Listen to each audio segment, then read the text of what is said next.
টাকায়, আমি একটা আরো ভাঙ্গা বলি, মনে করেন 10 শতক জমির মধ্যে তো হজের টাকা হইল সর্বোচ্চ ভালো মিডিয়াম মানেও যদি কেউ প্যাকেজে হজে যায় 6.5 লাখ টাকায় যথেষ্ট এখন, তো 6.5 লক্ষ টাকা।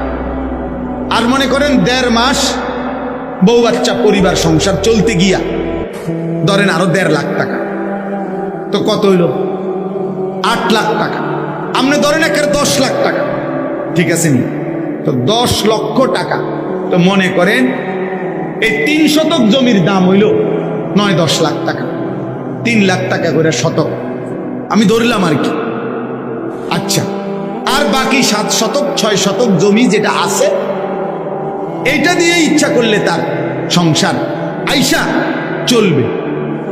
তাহলে এই লোকের কাছে আর ব্যাংকে কোনো টাকা নাই, এই লোকের কোনো ব্যবসা নাই, এই লোকের কোনো ফুদ বিদেশে নাই, এবার আর কোনো জমা টাকা নাই, কিচ্ছু নাই, শুধু বাড়িটা আর ওই জমিটা আছে, এদ্দুর জমি আছে, যে এদ্দুর জমির কিছু অংশ বিক্রি করলে হজের টাকা হবে, সংসারের টাকা হবে ওই কয়দিনের 1.5 মাসের। আর আসার পরে শুধু একটুর জায়গা, বাকি জায়গাটা দিয়ে ইচ্ছা করলে তার জীবন সংসার চলবে। বিশ্বাস করেন যদি আর কিছুও না থাকে, বাজার ব্যবসা দোকান বিদেশ টাকা আর কোথাও কোনো টাকা নাই, তাহলে এটুকু জায়গা থাকার কারণেই নিঃসন্দেহে এই ব্যক্তির উপরে হজ ফরজ।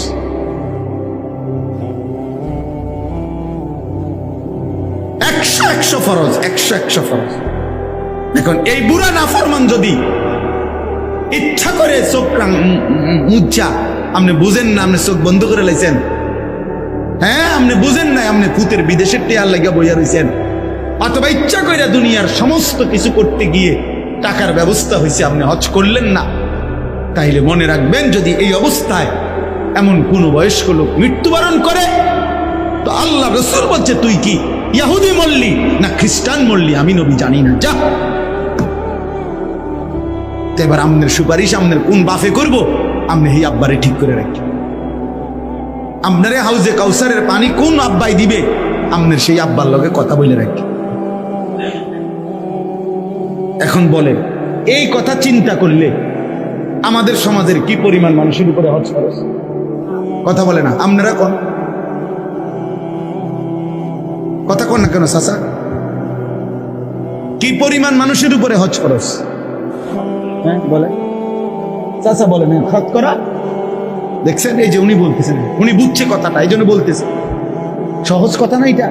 আচ্ছা তাইলে এই পরিমাণ সম্পত্তি পুরা 10 শতক 50 শতক 100 শতক 30 শতক 40 শতক জায়গার মালিক নাই মানুষ, তো তাইলে আমনের জমির 1 কোণা বেচলেই 3 বার হজ করতে পারবে,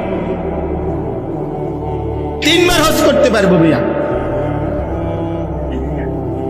এই জন্য দয়া করে কোরআনুল কারীমের মধ্যে আল্লাহ বলছে ওমান কাফারা ফাইন্নাল্লাহা গানিয়্যুন আনিল আলামিন। আল্লাহ বলছে যে হজ করতে অস্বীকার করে, হজকে যে অবমূল্যায়ন করে, এই হজের আয়াতের পরে এটা মানে এটার হজের আয়াতের সাথে ওয়ালিল্লাহি আলান নাসি হিজ্জুল বাইতি মান ইসতাতাআ ইলাইহি সাবিলা। আল্লাহ বলে যাকে আমি সামর্থ্য দিয়েছিলাম তার উপরে আমি আল্লাহ আমার সন্তুষ্টির জন্য আমার ঘরের হজ ফরজ করলাম। ওমান কাফারা যে প্রত্যাখ্যান করলো, করবে না, আল্লাহ বলেন ফাইন্নাল্লাহা গানিয়্যুন আনিল আলামিন। এমন নাফরমান যদি সারা পৃথিবীর সবাই হয়, আমি কারো মুখাপেক্ষী না, আমি আল্লাহ আল্লাহই, আমি সকলকেই শাস্তি দেব, সকলকেই শাস্তি দেব। তাইলে এই বাংলাদেশে একবার একজন নামধারী এক ব্যক্তি, মনে আছে কিনা বিগত ফ্যাসিস্টের আমলে এক জালেম ক্ষমতার সামান্য কিছু পেয়ে অহংকার করে আল্লাহর ঘরের এই পবিত্র হজকে অবজ্ঞা করেছিল, বিদ্রুপ করেছিল বাংলাদেশে। ওই নাফরমানের নাম এখন আর কোন পৃথিবীর কেউ নেয় না, কেউ থুতুও মারে না, কেউ ফিরেও চায় না, ফিরেও চায়। এই জন্য আল্লাহ বলছে ওমান কাফারা ফাইন্নাল্লাহা গানিয়্যুন আনিল আলামিন। যে আমার হজ থেকে মুখ ফিরায় নেয়, প্রত্যাখ্যান করে, আমি তার মুখাপেক্ষী না। যা বেটা, তোর মতো বেটা আমার ঘরে আসবে না বেটা, তুই যাবি না মানে তোর আমি নিব না বেটা।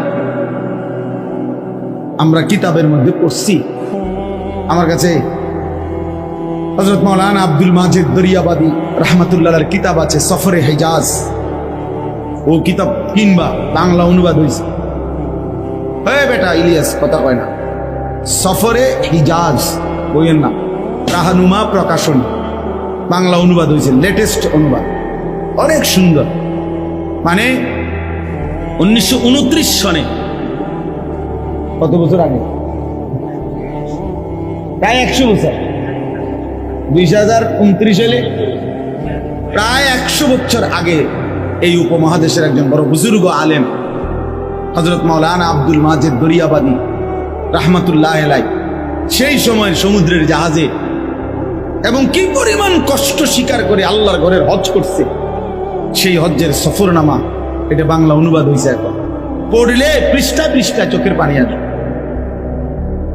যে আমাদের পূর্বসূরীরা আজ থেকে 50 বছর আগে, 100 বছর আগে জীবনের তরে পুরা গ্রাম পরিবার সবার কাছ থেকে জীবনের তরে বিদায় নিয়েই, কাফনের কাপড় সাথে নিয়েই আল্লাহর ঘরের হজের জন্য কি করত? সবাই জানতো পথে পথে বিপদ, সমুদ্র পথের এই লম্বা সফর, মারা গেলে জাহাজ থেকে নদীতে ফেলে দিত, কোনায় দাফন করবো কই? কথা বোঝেন নাই আমরা? এরকম বিপদ।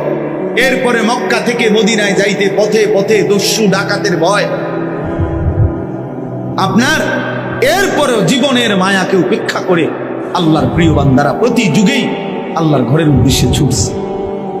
আর সামর্থ্য আছে, জায়গা আছে, জমি আছে, সম্পদ আছে, কত মহিলার কাছে আপনার স্বর্ণরৌপ্য আছে, নগদ টাকাও আছে। এবুড়ির কাছে আজকে 10 বছর যাবত কমপক্ষে 2-4-5 লাখ টাকা, 1 লাখ 2 লাখ টাকা আছে, সম্পদ আছে, বেডির নামে জমি আছে, বাপের মরার পরে জমি পাইছে, স্বামীর দেওয়া জমি আছে, পুতে কিনা দিছে অথবা নিজের আছে, স্বর্ণরৌপ্য আছে, জমানোর টাকা আছে। এগুলো মিলাইলে হজ ফরজ, কিন্তু আদায়ও করে না, খবরও নাই, বুঝেও না। আমাদের দেশের মহিলারা রে, পুরুষরা জাকাতের মাসালাও বলে না, হজের মাসালাও বলে না, কোরবানির মাসালাও বলে না, বলে শুধু ফেতরা 100 টাকা, 100 টাকা ধরো তোমার ফেতরা দিয়ে লাইছি। আরে বাপরে, হ্যাঁ চিন্তা করো না, ফেতরা দিয়ে লাইছি তোমার। আরে সুবহানাল্লাহ, ফেতরা দিয়ে লাইছি, টাকা 110 টাকা।